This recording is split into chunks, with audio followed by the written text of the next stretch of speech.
गावाची यात्रा भानगडी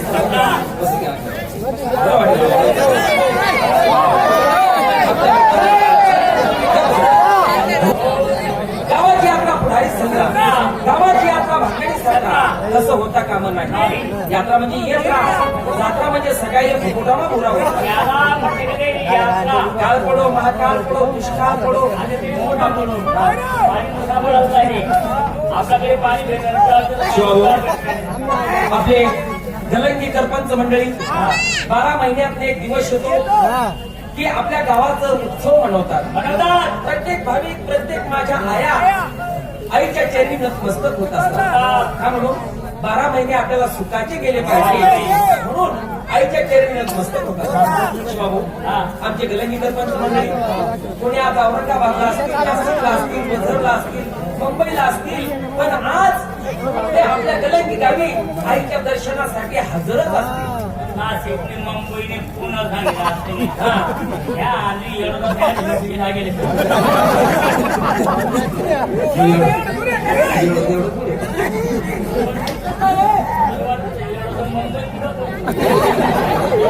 आपण सुद्धा जाणार, आईच्या चरणी नतमस्तक होणार, मारुती रायांच्या चरणी नतमस्तक होणार. आपण सगळे घालणार की कोरोना रोग आमच्या भारताच्या बाहेर घालवा. आम्हा भारतीय लोकांना चालायचं.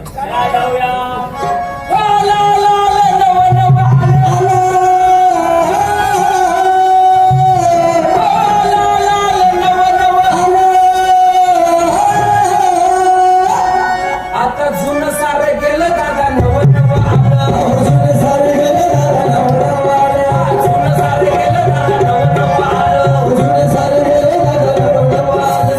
अचानक चोपड्याच्या बाजारात गेलो, अचानक चोपड्याच्या बाजारात गेलो. धान्याचा भाव नीट दिसला गेलो, धान्याचा भाव नीट दिसला गेलो.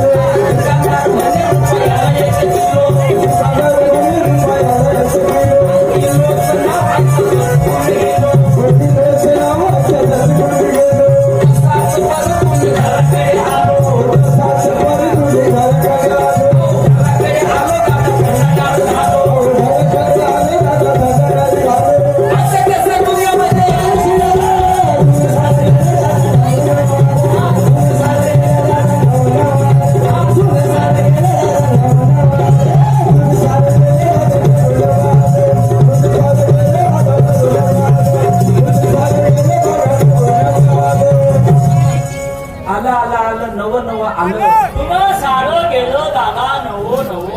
गेले पूर्वीचे माणसं, गेल्या पूर्वीच्या बाया, गेले पूर्वीचे कुत्रे आणि गेले पूर्वीचे घोडे. लक्षात घ्या, जे माझ्या वयाचे असतील, जे माझ्यापेक्षा वयस्कर असेल, तो काळ त्यांना कल्पना असेल. तसा काळ होता.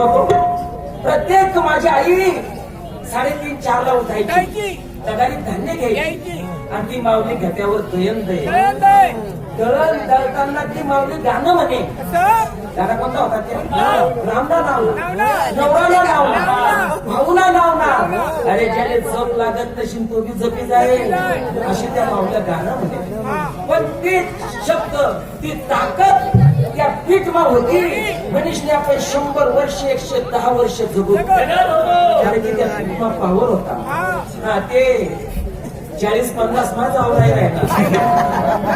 याले कारण फक्त ते आता जमाना याला कारणीभूत म्हणजे बाप. मला सारखा बाप काय म्हणस, मना आले मी कामच करायला नको बाप म्हणस. लक्षात घ्या, अरे प्रत्येक माझ्या आईचा धर्म आहे. सकाळ संध्याकाळ तिच्या हातून जर 4 लोक जेवणार नाही, तिचा जन्म घेतलेल्याचा उपयोग नाही, कारण की तिचा स्वधर्म आहे. आणि बाप विचार करता काय विचारच, फक्त घर शेका, नोकरी शेका आणि मग जमीन शेका. अरे मग तुम्ही आधी काम करायला नको, मग तू जमीन विचारसच कसा रे, विचारूच नको ना. आणि तो नवरदेव शेक, त्या नवरदेवाने मायबाप शेका. मग तो नवरदेव का त्यांनी वरता पडले का खालता गेले.